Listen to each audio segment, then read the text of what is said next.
अस्सलाम वालेकुम dear student. तो आज के इस वीडियो में हम लोग एमसीक्यू सॉल्व करेंगे जो कि आपके जनरल वेव प्रॉपर्टीज से कंसर्निंग है। ठीक है, तो चलिए स्टार्ट करते हैं। नंबर 1 एमसीक्यूज आपके पास लिखा हुआ है, a girl throws a small stone into a lake, waves spread out from where the stone hits the water and travel to the bank of the lake.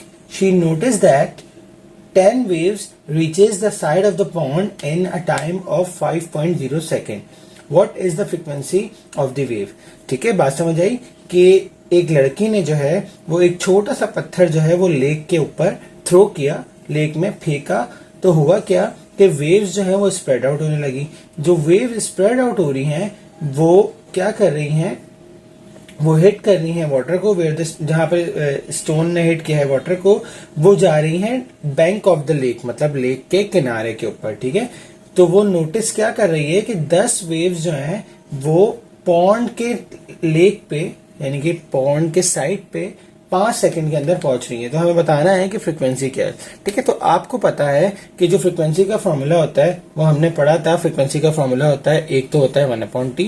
ठीक है, यहाँ पर टाइम पीरियड चूंकि mention नहीं है, ठीक है, एक साइकिल का, और तो इसलिए हम ये वाला फॉर्मूला तो यूज नहीं करेंगे। लेकिन इसके साथ साथ एक और फॉर्मूला होता है जो कि मैंने आपको बताया था, वो होता है number of waves divided by given time. ठीक है, तो हम ये फॉर्मूला यूज करते हुए जो है वो उसका आंसर निकालेंगे।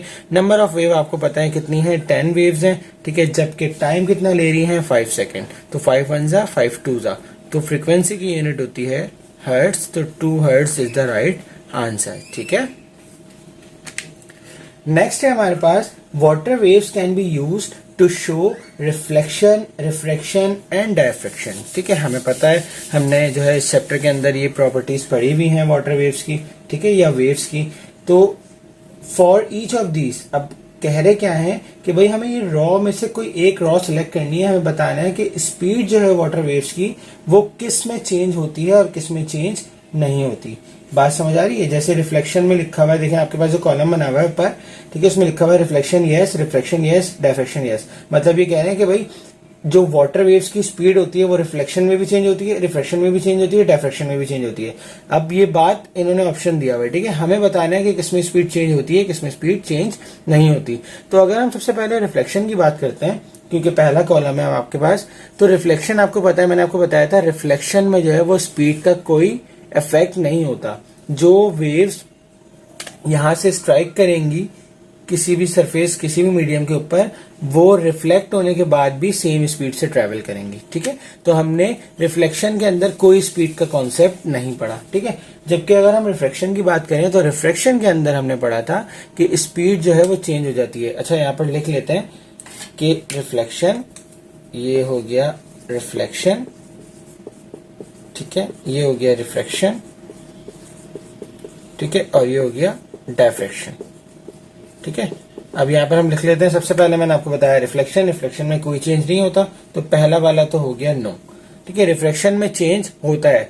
क्या होता है कि जो डीप वाटर होता है उसमें वाटर वेव्स फास्टेस्ट ट्रेवल करती हैं, ठीक है, और जबकि शैलो वाटर्स के अंदर जो है वो क्या करती है, शैलो वाटर के अंदर स्पीड उनकी स्लो हो जाती है। ठीक है, तो इसका मतलब रिफ्रैक्शन में यस इनकी स्पीड चेंज होती है। और अगर हम डायफ्रैक्शन की बात करें तो डायफ्रैक्शन क्या होता है, वो एक प्रोसेस होता है, अगर बैरियर आ जाता है सामने, ठीक है, तो वेव्स कुछ ऐसे जनरेट होने लग जाती हैं, तो वेव्स की क्या हो जाती है, शेप चेंज हो जाती है, स्पीड पे कोई असर नहीं होता। तो the right answer will be C. ठीक है, इसी तरीके से क्वेश्चन नंबर 3 है आपके पास, MCQ number 3, the diagram shows water waves that moves more slowly after passing into the shallow water, जैसे कि अभी मैंने बताया। ठीक है, then which diagram shows what happens to the waves? तो हमने जो जब हमने पढ़ा था ये वाला रिपेल इन अ टैंक वाला टॉपिक, तो उसके अंदर हमने बताया था कि जो डीप वाटर होता है उसमें इस तरीके से वेव्स ट्रेवल करती हैं और शैलो वाटर में इस तरीके से, मतलब उनकी स्पीड क्या हो जाती है, चेंज हो जाती है, स्पीड क्या हो जाती है, उनकी चेंज हो जाती है। तो इसीलिए इसका जो डायग्राम हमें बतानी है कि कौन सी वाली सही है, तो इसमें जो आपकी थर्ड वाली डायग्राम है ना, वो आपकी बिल्कुल ठीक है, क्योंकि डायरेक्शन भी चेंज होती है, थोड़ा सा टिल्ट हो जाती है वाटर वेव्स शैलो वाटर के अंदर, जबकि डीप वाटर में वो इस तरीके से ट्रेवल करती है। So the right answer will be C. Number 4 है आपके पास, the diagram shows the water waves approaching a barrier with a gap. ठीक है, एक डायग्राम आपको दी हुई है, ठीक है, कुछ ये, ठीक है, और यहाँ पर जो है वो एक बैरियर बनाया हुआ है और ये पॉइंट पी का नाम दिया हुआ है। ये कह रहे हैं कि जब वाटर वेव्स जो है वो पॉइंट पी पर रीच करती हैं तो कौन सा इफेक्ट कॉज हो रहा है पी पॉइंट के ऊपर। तो आपको पता है जब किसी बैरियर के अंदर स्मॉल होल होता है, ठीक है, तो जो वाटर वेव्स होती हैं वो कौन सा प्रोसेस करती हैं, डायफ्रैक्शन का, ठीक है। तो इसका आंसर हो गया हमारे पास डी। नंबर 5 है हमारे पास, water waves pass from deep into shallow regions then reflected as I know the characteristics of wave which will remain constant is what. कौन सी चीज जो है वो क्या रहती है, कांस्टेंट रहती है। जैसा कि हमने पढ़ा डायरेक्शन चेंज हो जाती है, जैसा कि हमने पढ़ा सी स्पीड भी चेंज हो जाती है, वेवलेंथ क्या हो जाती है, चेंज हो जाती है, लेकिन जो फ्रीक्वेंसी होती है वो कांस्टेंट रहती है, ठीक है। फ्रीक्वेंसी क्या होती है, रिफ्रैक्शन ऑफ वाटर वेव्स के अंदर कांस्टेंट रहती है। तो सो the right answer will B refraction, sorry frequency. Number 6 is which is not a characteristic of wave. इनमें से कौन सी जो है वो वेव की कैरेक्टरिस्टिक नहीं है। जैसा कि हमने पढ़ा भी है कि एम्पलीट्यूड वेव की बड़ी इंपॉर्टेंट कैरेक्टरिस्टिक है, पीरियड टाइम पीरियड जो है बहुत इंपॉर्टेंट है, वेलोसिटी यानी कि स्पीड बहुत इंपॉर्टेंट है, लेकिन मैस जो है वो प्रॉपर्टी कैरेक्टरिस्टिक नहीं होता वेव की। So the answer will B mass. When an oscillating object is in simple harmonic motion, its maximum speed occurs when the object is at its what? कौन सी पोजीशन पे जो है वो ऑसिलेटिंग ऑब्जेक्ट जो सिंपल हार्मोनिक मोशन परफॉर्म कर रहा है उसकी स्पीड मैक्सिमम होती है। तो आपको पता है कि अगर ये हमारे पास पेंडुलम है, ठीक है, अगर वो इक्विलिब्रियम पोजीशन पे, ठीक है, यानी कि मीन पोजीशन पे, जब वो अपनी एक्सट्रीम पोजीशन पे जाता है तो यहाँ पर भी वो क्या होता है, स्लो डाउन होता है, मतलब ये रुकता है। तो इसका मतलब जब वो वापस आता है फुल स्पीड के साथ, तो जो इसकी इक्विलिब्रियम पोजीशन होती है, इसकी जो मीन पोजीशन होती है, यहाँ पर इसकी स्पीड क्या होती है, मैक्सिमम होती है। So the right answer will be C, क्या इक्विलिब्रियम पॉइंट या मीन पॉइंट, ठीक है। नंबर 8 थे आपके पास, इन एन ऑसिलेटिंग पेंडुलम, यही वाला एग्जांपल ले लेते हैं। The bob accelerates from its extreme position due to what. जब एक्सट्रीम पोजीशन से बॉब जो है वो वापस आता है, वो किस वजह से आता है, due to inertia, due to the tension in the string, due to the wind and due to the gravitational force. So the right answer will be the gravitational force. Gravitational force की वजह से जो है वो ये Bob जो है वो वापस आता है। अगर ग्रेविटी को खत्म कर दिया जाए तो ये वापस कभी भी नहीं आएगा, बल्कि आगे की तरफ मूव करता रहेगा, ठीक है।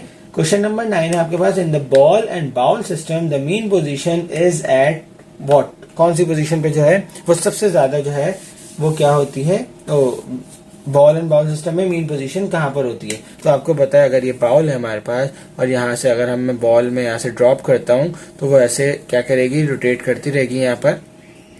तो कह रहे क्या है कि मेन पोजीशन कहाँ होगी, मेन पोजीशन जाहिर बात है इसकी ये वाली होगी। क्यों, क्योंकि जब ये मूव करते करते यहाँ पर स्लो डाउन हो जाएगी तो यहाँ पर रुक जाएगी। तो this is the main position of the ball. तो आंसर क्या हो गया, सेंटर ऑफ द बाउल, ठीक है। नंबर 10 है आपके पास, oscillations are damped due to the presence of what. Oscillation जो है वो कब होती है damped, due to the presence of किसकी वजह से, एयर रेजिस्टेंस, फ्रिक्शनल फोर्सेस, ये सब मैंने बताया था ना। तो यहाँ पर जो है सारी वैसे जो पॉइंट होना चाहिए था, सॉरी जो ऑप्शन होना चाहिए था वो रेजिस्टिव फोर्स होना चाहिए था, लेकिन यहाँ पर इन्होंने लीनियर मोशन दिया हुआ है, रीस्टोरिंग फोर्स दिया हुआ है, मैकेनिकल फोर्स दिया हुआ है और फ्रिक्शनल फोर्स। तो अगर हम इन चारों में से बात करें तो the right answer will be the C, frictional force, ठीक है। तो इसी के साथ हमारा चैप्टर नंबर 1 होता है खत्म। सेक्शन बी जो है वो आपके क्वेश्चन आंसर्स है जो आपके जो है वो नॉर्मली आपके चैप्टर्स में आपको मिल जाएंगे। अगर कंफ्यूजन हो तो आप पूछ सकते हैं, ठीक है। इसी के साथ हमारा चैप्टर नंबर 1 यहाँ पर खत्म होता है। इंशाल्लाह अनकरीब जो है वो हम चैप्टर नंबर 2 लेकर आएंगे। तब तक अपना बहुत सारा ख्याल रखिएगा। अल्लाह हाफिज।